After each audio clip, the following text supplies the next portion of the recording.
Hello everyone, कैसे हैं आप लोग। आई होप आप लोग अच्छे होंगे। मेरा नाम है अर्पित। तो आज हम बात करने वाले हैं कुछ और इंपॉर्टेंट एमसीक्यूज के बारे में जो कि होंगे फूड लाइसेंस और रजिस्ट्रेशन से। तो फूड लाइसेंसिंग और रजिस्ट्रेशन के बारे में ही हमने बात करी थी पिछले वीडियोस में भी, यानी कि अपने एमसीक्यू सेट नंबर 7 में भी हमने कुछ इंपॉर्टेंट एमसीक्यूज के बारे में देखा था। लेकिन आज हम कुछ और इंपॉर्टेंट एमसीक्यूज के बारे में देखेंगे क्योंकि ये चैप्टर थोड़ा सा बड़ा है और यहाँ से कुछ और इंपॉर्टेंट एमसीक्यू निकल करके आते हैं। तो इस वीडियो में उसके बारे में डिस्कस करने वाले हैं। अगर हम बात करें, अगर आप central food safety officer, technical officer, food analyst, इसके साथ ही साथ अगर आप असिस्टेंट एग्जाम की भी प्रिपरेशन कर रहे हैं तो ये वीडियो आपके लिए बहुत ज्यादा हेल्पफुल रहने वाला। तो प्लीज आप पूरे वीडियोस को अच्छे से देखिएगा, ठीक है। वीडियो को स्टार्ट करने से पहले यार छोटा सा रिक्वेस्ट है, अगर आप चैनल पर नए हो तो प्लीज यार चैनल को सब्सक्राइब कर देना, ऑल नोटिफिकेशन बेल को जरूर ऑन कर देना, जिससे आपको नेक्स्ट वीडियो का नोटिफिकेशन या फिर कोई इंपॉर्टेंट एग्जाम से रिलेटेड इंफॉर्मेशन आती है तो आपको उसका भी नोटिफिकेशन मिल जाए। इसके साथ ही साथ आप हमसे इंस्टाग्राम पे जुड़ सकते हैं। इसके साथ ही साथ आप टेलीग्राम और फेसबुक पेज पे भी हमसे जुड़ सकते हैं। ये कुछ मेरे बारे में आप इसे देख सकते हैं। टेलीग्राम और इंस्टाग्राम पे आप जरूर जुड़िए, वहां पर कुछ इंपॉर्टेंट अपडेट्स वगैरह आते रहते हैं जो आपके मिस ना हो। तो जैसा कि हमने आपको बताया, फूड लाइसेंस और रजिस्ट्रेशन से रिलेटेड इंपॉर्टेंट एमसीक्यूज के बारे में देखेंगे। देखो यहाँ पर एक इमेज है, ये इमेज जो आपको दिख रही है ये फूड लाइसेंस की इमेज है, ठीक है। ऐसा आपका कुछ रजिस्ट्रेशन या फिर लाइसेंस दिखता है जब आप अप्लाई करते हैं, तो फाइनली जब आपको मिलता है। उसके बाद में देखो यहाँ पर दिया गया है, एक इमेज दी गई है, ये है फॉस्कॉस का इंटरफेस। फॉस्कॉस यानी कि फूड सेफ्टी कंप्लायंस सिस्टम, जहां पर जाकर के आप अपने एप्लीकेशन को अप्लाई करते हो, ठीक है। तो यहाँ पर देखो कुछ स्टेप्स दिए गए हैं कि आपको कैसे यूजर आईडी क्रिएट करनी है, फिर उसके बाद में अपने एप्लीकेशन को स्टार्ट करना है, फिर आपको सेलेक्ट करना है कि आपको लाइसेंस लेना पड़ेगा या रजिस्ट्रेशन लेना पड़ेगा, फिर फॉर्म ए फॉर्म बी को भरना पड़ता है, फिर डॉक्यूमेंट्स को अपलोड करना होता है, उसके बाद में आपको फी सबमिट करनी होती है। इन सब के बारे में थोड़ा सा हमने अपने वीडियोस में बात करी थी जब हमने फॉस्कॉस के बारे में पढ़ा था। तो आई होप आपको ये सारी चीजें क्लियर हो गई होंगी। तो उसी से रिलेटेड आज हम कुछ इंपॉर्टेंट एमसीक्यू के बारे में देखेंगे जो कुछ और इंपॉर्टेंट एमसीक्यू इस चैप्टर से बन सकते हैं। तो सबसे पहला क्वेश्चन है हमारे सामने, सबसे पहला क्वेश्चन है जिसे आप भी देख पा रहे होंगे, there are how many categories of licence and registration. Question में पूछ रहा है कि कितने लाइसेंस और रजिस्ट्रेशन की कैटेगरीज हैं। फूड लाइसेंस और रजिस्ट्रेशन की कैटेगरी की बात हो रही है। तो यहां पर आपके सामने चार ऑप्शन दिएंगे। ऑप्शन नंबर ए है 5 टाइप, ऑप्शन नंबर बी है 3 type, and option number C है 2 types, and option number D है 4 टाइप। तो यहां पर आपको बताना है कि कितने टाइप के आपको लाइसेंस और रजिस्ट्रेशन देखने को मिलते हैं। तो आई होप आप इसको आंसर कर पा रहे होंगे। तो अगर हम अपने राइट आंसर की बात करें तो option number B is the correct answer for this question. तो यहां पर देखो दिया गया है कि 3 टाइप के आपको लाइसेंस और रजिस्ट्रेशन देखने को मिलते हैं। तो सबसे पहला अगर हम बात करें तो आपको क्या देखने को मिलता है, सबसे पहला होता है रजिस्ट्रेशन, दूसरा टाइप जो होता है वो होता है स्टेट लाइसेंस, और तीसरा जो आपका होता है वो होता है सेंट्रल लाइसेंस। तो यहाँ पर 3 तरह के आपको रजिस्ट्रेशन और लाइसेंस देखने को मिलते हैं। तो ये आपके एग्जाम में हो सकता है पूछा जा सकता है, तो आप इसे याद रखिएगा। उसके बाद में आपके सामने एक क्वेश्चन और आता है, question number 2, which licence is required by a food business operator to run a food business in more than 2 state. ठीक है, इस क्वेश्चन में आपसे ये पूछा जा रहा है कि अगर कोई फूड बिजनेस ऑपरेटर अगर अपने बिजनेस को 2 स्टेट से ज्यादा स्टेट में रन करता है तो उसे वहां पर कौन से लाइसेंस की जरूरत होगी। ठीक है, तो आपको इसमें से बताना है। पहला है स्टेट लाइसेंस की जरूरत होगी, दूसरा है सेंट्रल लाइसेंस की जरूरत होगी, तीसरा है सेंट्रल एंड स्टेट दोनों लाइसेंस की जरूरत होगी, ऑप्शन नंबर डी है रजिस्ट्रेशन एंड सेंट्रल लाइसेंस की जरूरत होगी। तो अगर आपने पीछे चीजों को अच्छे से पढ़ा है तो आप इसको आंसर कर पा रहे होंगे। तो सबसे पहला ऑप्शन जो है स्टेट लाइसेंस, तो ये भी गलत होगा। अगर हम दूसरा बात करें ऑप्शन नंबर बी, तो ये भी गलत होगा। ठीक है, उसके बाद में सी दिया गया है central and state license, this is correct answer, और यहां पर ये दिया गया है ये भी गलत होगा। तो बहुत सारे लोगों को लग रहा होगा कि सेंट्रल लाइसेंस करेक्ट आंसर हो सकता है, लेकिन यहां पर देखते हैं इसके बारे में थोड़ा सा इंफॉर्मेशन। यहां पर आपको दोनों लाइसेंस लेने पड़ेंगे। देखो यहां पर दिया गया है अकॉर्डिंग टू द रूल्स, क्या लिखा हुआ है कि food business operator operating in more than 2 state. ठीक है, अगर कोई फूड बिजनेस ऑपरेटर अपने बिजनेस को 2 स्टेट से ज्यादा स्टेट में रन कर रहा है, has to get central licence for its registered और हेड ऑफिस। जो पर्टिकुलर कोई फूड बिजनेस ऑपरेटर है, जो भी उसका बिजनेस होगा, उसका एक रजिस्टर्ड या फिर हेड ऑफिस जो होता है वहां के लिए तो उसे एक सेंट्रल लाइसेंस लेना पड़ेगा। ठीक है, उसके बाद में and separate licence registration for each unit depending upon the capacity turnover from the concern state central licensing authority. उसके साथ ही साथ वो जिस स्टेट में अगर मान लिया कोई प्रोडक्शन यूनिट लगा करके रखी है उन्होंने, ठीक है, वहां पर वो किसी चीज का प्रोडक्शन कर रहे हैं, तो उस पर्टिकुलर स्टेट से भी उन्हें स्टेट लाइसेंसिंग अथॉरिटी से भी लाइसेंस लेना पड़ेगा, अगर उनका टर्नओवर और कैपेसिटी के अकॉर्डिंग। ठीक है, तो ये सारा आपको समझ में आया कि यहाँ पर स्टेट लाइसेंस तो लेना ही पड़ेगा। इसके साथ ही साथ आप जिस स्टेट में अपने बिजनेस को रन कर रहे हैं उस स्टेट में स्टेट अथॉरिटी से भी आपको लाइसेंस लेना पड़ेगा। ठीक है, तो आई होप आपको ये भी क्वेश्चन क्लियर हो गया होगा। उसके बाद में अगर हम बात करें क्वेश्चन नंबर 3 की, तो क्वेश्चन नंबर 3 हमारे सामने ये है, who is the registering authority for central licensing. ठीक है, तो यहां पर पूछ रहा है कि जो सेंट्रल लाइसेंस होता है उसके लिए रजिस्टरिंग अथॉरिटी कौन होता है। पिछले वीडियोस में हमने बात भी करी थी इसके बारे में। तो पहला ऑप्शन है designated officer, option number B है designated officer appointed by CEO, C option है commissioner of food safety and food safety officer. तो यहां पर बहुत सारे लोग इसको आंसर कर पा रहे होंगे जिन्होंने चीजों को अच्छे से पढ़ा है। तो हमारा जो ऑप्शन नंबर बी है ये करेक्ट आंसर होगा, ऑप्शन नंबर बी जो है वो करेक्ट है। तो सेंट्रल डेजिग्नेटेड ऑफिसर इसका राइट आंसर होगा। वो भी डेजिग्नेटेड ऑफिसर, वो डेजिग्नेटेड ऑफिसर जिसको चीफ एग्जीक्यूटिव ऑफिसर अपॉइंट करता है। एफएसएसएआई का जो चीफ एग्जीक्यूटिव ऑफिसर होता है वो इसको अपॉइंट करता है। तो यहां पर आपको आई होप ये क्लियर हो गया होगा। जो डेजिग्नेटेड ऑफिसर होता है वो स्टेट में होता है, वो स्टेट लाइसेंस को इशू कर सकता है, सेंट्रल लाइसेंस को इशू नहीं कर सकता है। इसी के साथ साथ आप लोग कमेंट करके बताना कि इस समय पे सीईओ कौन है एफएससीआई के। ठीक है, क्वेश्चन नंबर 4 की अगर बात करें तो क्वेश्चन नंबर 4 हमारे सामने ये निकल करके आता है, if a food business operator runs his business without a licence then how much fine should be pay for it. ये भी एक फाइन लग सकता है अगर आप विदाउट लाइसेंस किसी बिजनेस को रन कर रहे हैं। तो यहां पर भी क्वेश्चन में यही पूछ रहा है कि अगर कोई फूड बिजनेस ऑपरेटर अगर अपने बिजनेस को बिना किसी लाइसेंस के स्टार्ट करता है तो उस पर कितना फाइन लग सकता है। तो आपके सामने ऑप्शंस हैं, option number A 1.5 lakh, option number B 3 lakh and option number C दिया है 5 lakh and option number D दिया है 2 लाख। तो यहां पर से आपको बताना है कि राइट आंसर क्या हो सकता है। तो जिन लोगों ने पढ़ा है आई होप आप लोग इसको आंसर कर पा रहे होंगे। तो आपका ऑप्शन नंबर सी जो है वो करेक्ट आंसर होगा, यानी कि 5 लाख तक का आपके ऊपर फाइन इंपोज किया जा सकता है अगर आप विदाउट लाइसेंस बिजनेस रन करते हो तो। ठीक है, अब आते हैं अपने नेक्स्ट क्वेश्चन पे, यानी कि क्वेश्चन नंबर 5 पे। क्वेश्चन नंबर 5 में ये पूछ रहा है, if a food business operator does not follow the direction of food safety officer then how much fine can be imposed on him. ठीक है, तो फूड बिजनेस ऑपरेटर को फूड सेफ्टी ऑफिसर क्या करता है, कुछ गाइडलाइंस, कुछ डायरेक्शन प्रोवाइड करता है। ठीक है, तो इस क्वेश्चन में यही पूछ रहा है, अगर कोई food business operator food safety officer के द्वारा दिए गए गाइडलाइंस को फॉलो नहीं करता है, उसके द्वारा दिए गए इंस्ट्रक्शंस को फॉलो नहीं करता है, उसके द्वारा दिए गए जो भी इंस्ट्रक्शन है उसके अकॉर्डिंग अगर रूल्स एंड रेगुलेशन का कंप्लायंस नहीं करता है, तो उस टाइम पे फूड बिजनेस ऑपरेटर पे कितना फाइन इंपोज किया जा सकता है। ठीक है, तो आई होप आपको क्वेश्चन समझ में आ गया होगा। तो उसके अकॉर्डिंग जो आंसर्स दिए गए हैं, up to 2 lakh rupees, up to 3 lakh rupees and up to 5 lakh rupees and up to 4 lakh rupees. तो इसमें से आपको आंसर करना है कि कितना फाइन इंपोज किया जा सकता है। ठीक है, तो बहुत सारे लोगों ने आई होप राइट आंसर उसको करेक्ट कर लिया होगा।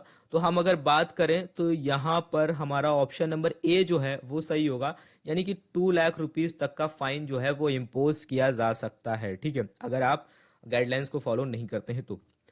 क्वेश्चन नंबर 6 हमारे सामने आता है। क्वेश्चन नंबर 6 है, who will issue licence to food business operator under railway premises. ठीक है, आपके सामने एक और क्वेश्चन है कि who will issue licence to food business operator under railway premises. ठीक है, तो ये एक थोड़ा सा इंपॉर्टेंट क्वेश्चन बन सकता है आपके लिए। यहां पर पूछ रहा है कि जो रेलवे होता है, रेलवे के अंडर में जो भी फूड बिजनेस हो रहा है या फिर कोई भी फूड बिजनेस ऑपरेटर वहां पर अपना फूड बिजनेस रन करता है, आप देखते होंगे कि रेलवे पे बहुत सारे स्टॉल्स वगैरह लगे होते हैं। आप जिस किसी फूड को अगर उठाते हैं तो उसके पीछे आपको एफएसएसआई का लेबल वहां भी दिख जाएगा, और जो शॉप होती है या फिर जो स्टॉल होता है वहां पर भी आपको दिखेगा कि वो फूड लाइसेंस उनके पास या फिर रजिस्ट्रेशन उनके पास होता है। ठीक है, तो वहां पर पूछ रहे हैं कि वहां पर कौन लाइसेंस को इशू करता है, इस बारे में आपको बताना है। तो आपके ऑप्शंस दिए गए हैं, commissioner of food safety, option number B दिया है डेजिग्नेटेड ऑफिसर, रजिस्टरिंग अथॉरिटीज हो सकता है, या फिर सेंट्रल फूड सेफ्टी ऑफिसर, या फिर चीफ एग्जीक्यूटिव ऑफिसर। तो आपको बताना है कि अंडर रेलवे अगर कोई रन कर रहा है रेलवे प्रेमाइसेस में, ठीक है, तो वहां पर कौन लाइसेंस प्रोवाइड करता है। ठीक है, तो यहां पर अगर हम अपने राइट आंसर की बात करें तो ऑप्शन नंबर बी जो है वो हमारा करेक्ट आंसर होगा, क्योंकि जो डेजिग्नेटेड ऑफिसर होता है या फिर जो रजिस्टरिंग अथॉरिटीज होती हैं जिसको बोलते हैं, उसको टाइम टू टाइम क्या करते हैं, एफएसएसएआई या फिर सेंट्रल गवर्नमेंट उसको नोटिफाई करती है कि कौन वहां पर लाइसेंस दे सकता है, ठीक है। तो डेजिग्नेटेड ऑफिसर जो होता है वो वहां पर लाइसेंस प्रोवाइड कर सकता है, लाइसेंसिंग अथॉरिटी वही होती है। लेकिन जो डेजिग्नेटेड ऑफिसर होता है वो अपॉइंटेड बाय सीईओ होता है, ठीक है। ये स्टेट कमिश्नर के थ्रू जो भी डेजिग्नेटेड ऑफिसर अपॉइंट होता है वो वहां पर लाइसेंस इशू नहीं कर सकता है, ये भी आपको याद रखना है, ठीक है। अब बात करते हैं क्वेश्चन नंबर 7 की। तो क्वेश्चन नंबर 7 हमारे सामने ये है, if licence of FBO was cancelled can be apply for fresh licence. तो यहाँ पर ये पूछ रहा है कि अगर फूड बिजनेस ऑपरेटर का लाइसेंस जो है वो कैंसिल कर दिया गया है तो क्या वो दोबारा से अप्लाई कर सकता है। तो आपके सामने ऑप्शंस है, नो नहीं अप्लाई कर सकता है। ऑप्शन नंबर बी है यस, हाँ अप्लाई कर सकता है। ऑप्शन नंबर सी है कि apply after 3 month of cancellation date, और डी जो दिया है apply after 6 month of cancellation date.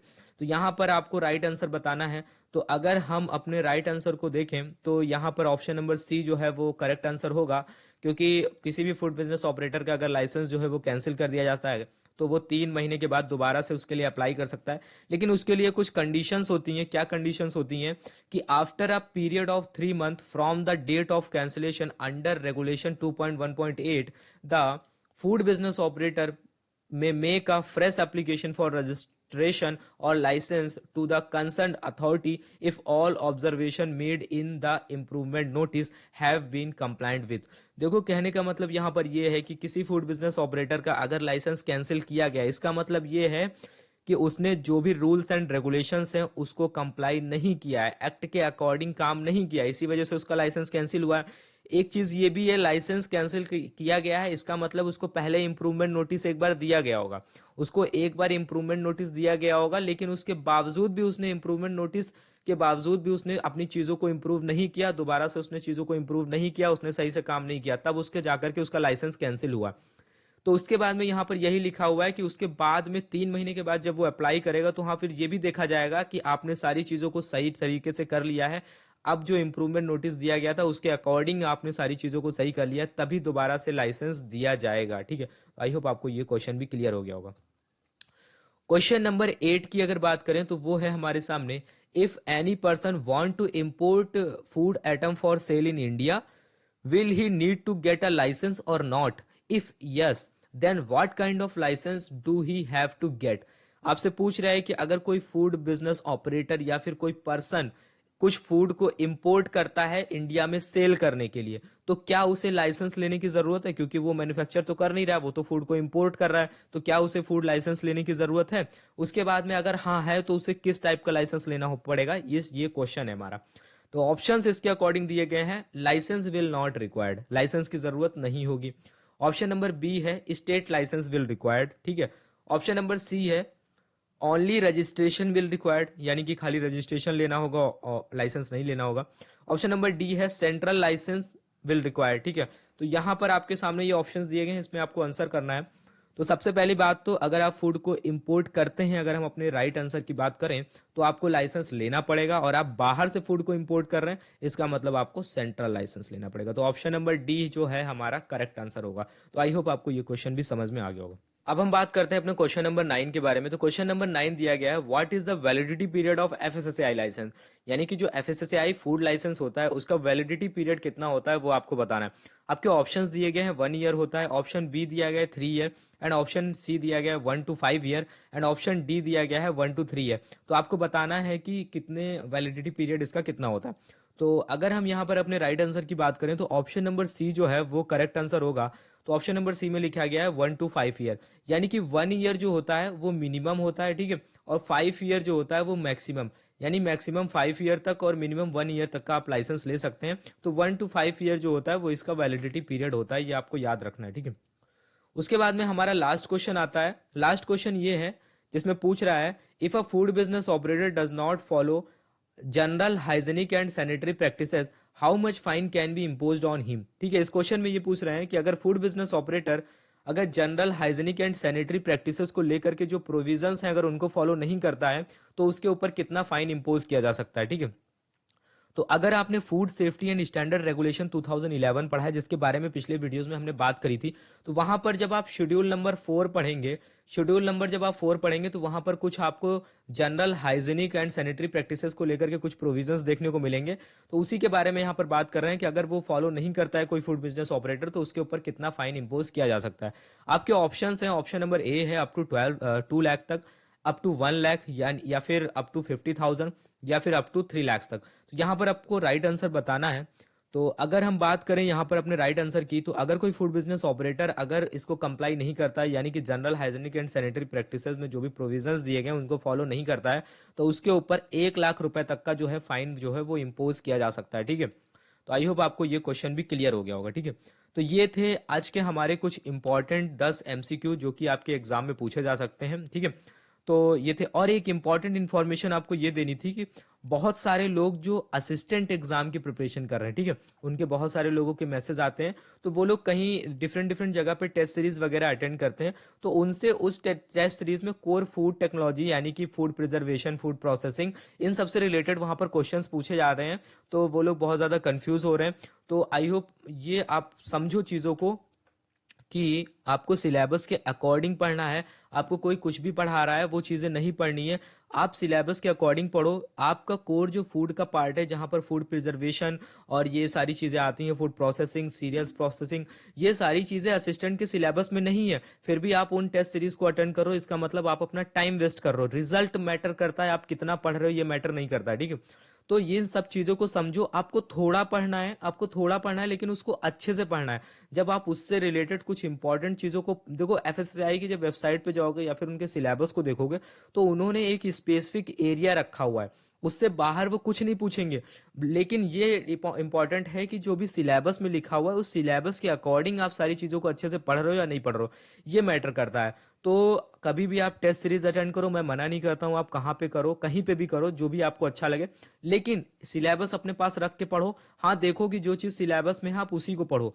आप पढ़ सकते हो एक्स्ट्रा, आपको उससे नॉलेज मिलेगा, लेकिन वो आपके लिए एग्जाम पॉइंट ऑफ व्यू से इंपॉर्टेंट नहीं होगा, क्योंकि रिजल्ट मैटर करता है। आप कितना पढ़ रहे हो कोई मैटर नहीं करता है, आपकी नॉलेज बाद में मैटर करती है, लेकिन सबसे पहले जिस हिसाब से आप सिलेबस के अकॉर्डिंग पढ़ोगे वो मैटर करता है। उसके बाद आपके पास टाइम बचता है, तो आपके पास बहुत सारी चीजें हैं, बहुत किताबें पढ़ी हुई हैं, आप सबको पढ़ते रहो, पूरी लाइफ पढ़ते रहो। लेकिन सबसे पहले जो इंपॉर्टेंट होता है, स्मार्ट तरीके से पढ़ना है, यानी कि आपको किसके अकॉर्डिंग पढ़ना है, आपको सिलेबस के अकॉर्डिंग पढ़ना है। ठीक है, तो आई होप आपको जो सेशन था आज का वो भी अच्छा लगा होगा। तो आपको लग रहा होगा कि हाँ, ये देखो क्वेश्चंस जो बन रहे हैं यहाँ पर, ये हर कोई ऑब्जर्व कर सकता है, इस टाइप के क्वेश्चंस पूछे जा सकते हैं, क्योंकि ये सारी चीजें हमारे सिलेबस से रिलेटेड हैं। ठीक है, तो इस वजह से आप सिलेबस के अकॉर्डिंग पढ़ो, आप इधर उधर बाहर मत जाओ। स्पेशली फॉर असिस्टेंट के लिए मैं बात कर रहा हूँ, जो लोग असिस्टेंट एग्जाम की प्रिपरेशन कर रहे हैं। ठीक है, तो आई होप आपको आज का जो वीडियो है, बहुत सेशन जो है वो अच्छा लगा होगा। ठीक है, अगर अच्छा लगा तो प्लीज यार वीडियो को लाइक कर देना और ज्यादा से ज्यादा इसको शेयर करना। ठीक है, और कमेंट करके जरूर बताना, अगर कुछ डाउट हो तो भी आप पूछ सकते हो। तब तक के लिए thank you, have a nice day, मिलते हैं नेक्स्ट वीडियो में।